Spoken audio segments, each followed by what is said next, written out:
I want to start by asking one question to conclude, and then we're going to have a little bit of a round table and a share and entertain some questions and have a little chat about what we think.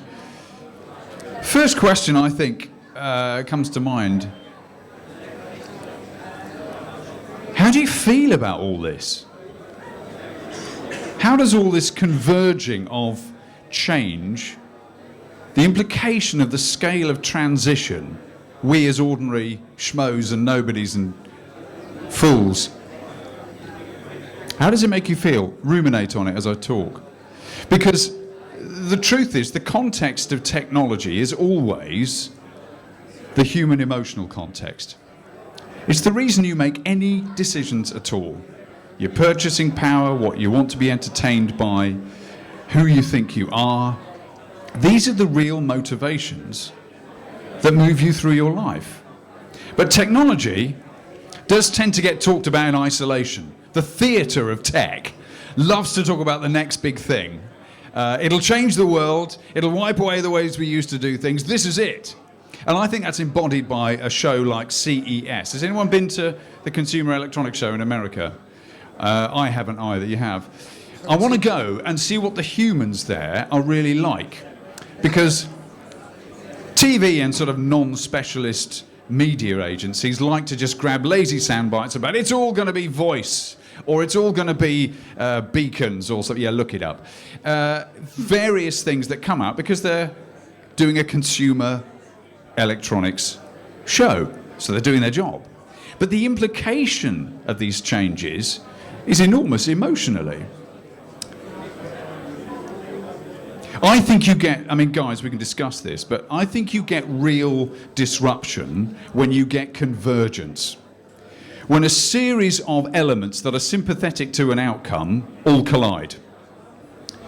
And we have seen already, this morning, how much technology is converging, and it's going to make a big difference. An obvious illustration, and these guys can tell me more, would be the mobile internet. The liberation of the internet was more than 10 years ago. And that's when you got a convergence, very simply. Lots of things happened, but you had a convergence of flat touchscreen technology with small enough componentry of power in something the size of a hand, with just enough data shiftability through 3G, and you got the iPhone. And that unleashed all hell. But it also changed fundamentally, I would argue, what we are. It was a sort of evolutionary shift.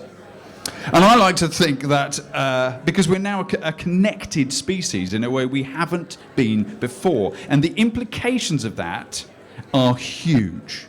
We're only just beginning to think about it. Now, I like to think, if you think the Twitterverse is hell at the moment, I like to think that it was just taking a slightly bigger view, that it was inevitable that what humans would do first with opening the Pandora's box of the internet is unleash all infantile hell. Immediately we'd go to shouting at each other and photographing our balls and all the rest of it, just the most childish, basic unleashing of emotion. And that's kind of okay, because it was going to happen. How do we learn and grow up? We do it by stepping through things and changing the way we do it. It's kinetic, it's learning. There's a convergence of things much beyond tech, though, isn't there, at the moment? There are so many challenges that we're hearing about. It is bombarding.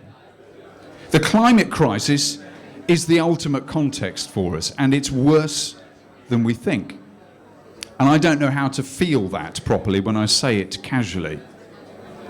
The effects of the slow collapse, in fact, the rapid collapse of the web of life, as we are observing, catastrophe is the word. It underpins us. But this little symbol, does anybody know what this is? It's the UN's global goals, the SDGs, the Sustainable Development Goals. It's a jolly worthy attempt at branding together an idea of the complete set of problems we're facing. Each one of those little icons has a web page with a nice little icon and very nicely described copy of a different component of the problems we're facing.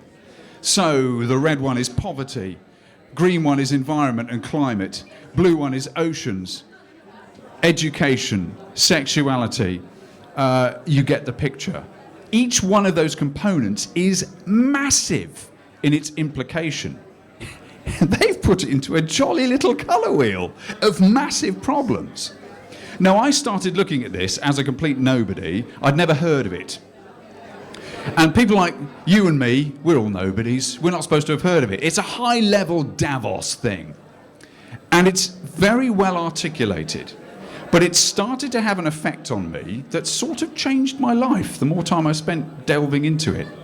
Because I think the single greatest thing about the global goals is that it helps ordinary farty twerpy, you and me, put together everything in our minds, that it's one story.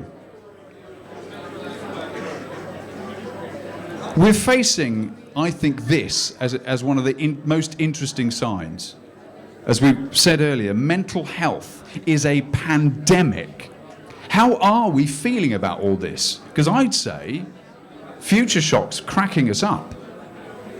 Our children are carrying emotional burdens that we don't know how to process. And in single figures, the mental and emotional things they're carrying and demonstrating are horrific.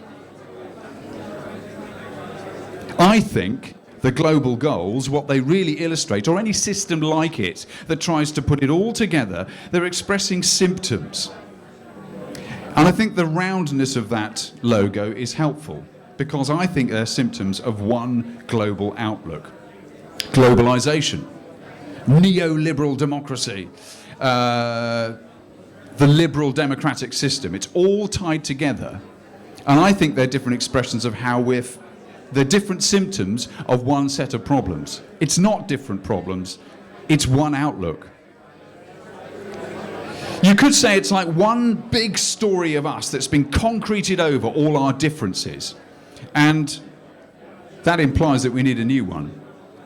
But when we talk about futures, the future, we always go, the future, it'll be jetpacks and it'll be this and it'll be that. Well, the truth is, to split hairs, there's not one future, there's 7 billion, there's more. There's millions of futures, because there's millions of presents. When you go to a city or a town, you sort of own it emotionally. So you'll say, oh, I love London, I had a magic time there, it was great. You love London because of its emotional connection to how good the time was you had there. And somebody else will say, oh, I hate it, it's tiring, the people are rude. We went to things emotionally. I think the disruptions of our time socially are about this word. Put simply, recognition. We're all aching for it in a sea of noise.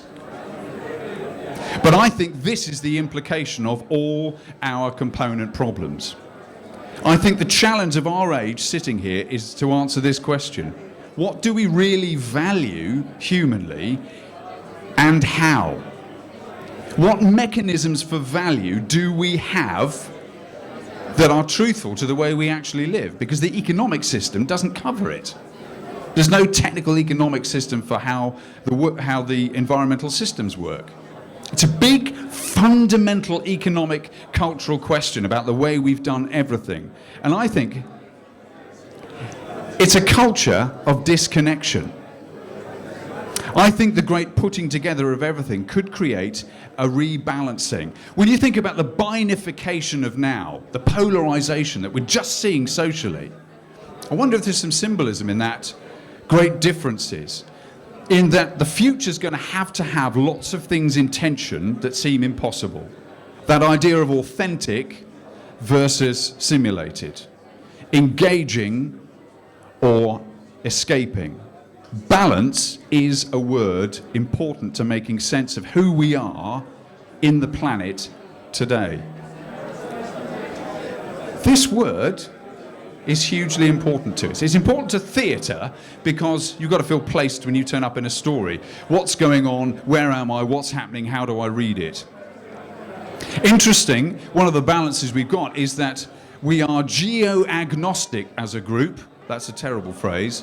But more and more, we don't need to be rooted to geography. You can be a digital nomad and work where you want. And at the same time, I think we're craving this emotional connection to a place. We want to use our high street. We want to buy honey from somewhere within the pollination zone. We want to feel like we belong to a community. And all at once, we can be part of really meaningful communities of people online that we don't know physically, and part of the school PTA. And both together will mean a lot to us. The word engagement is a kind of crisis for us. This is the nub of it. How will we engage? I think it starts with wanting to. And I think the emotional context of now is challenging a lot of us to simply want to bother. My generation, our generation, has kind of been asleep. Generation X, we looked at all the problems and went, I don't believe in any of it. I think we're waking up. And the technology of engagement will make the difference, but we'll be readier to drive it. The truth of things, authentication is going to be very important. That's where blockchain and Bitcoin can go round old systems of guesswork and gossip, and we can find our own sense of empowerment. And when we do, going up to a monument in town and finding out all the planning history of it directly, verifiably, we will find physically walking through that with this technology, we'll find ourselves wedding to it more emotionally. And that means to political systems at the local, the national, and the global level. And so we'll find a greater emotional sense of connection, potentially. We're going to have to. That will lead us to this word. When you own something, you care about it.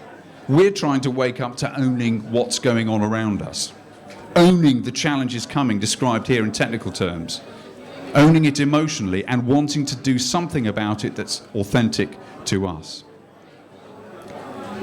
Tension. There'll be a lot of impossible tensions ahead, and that's part of how we'll surf it, I think. It's okay. This, I think, is my final challenge.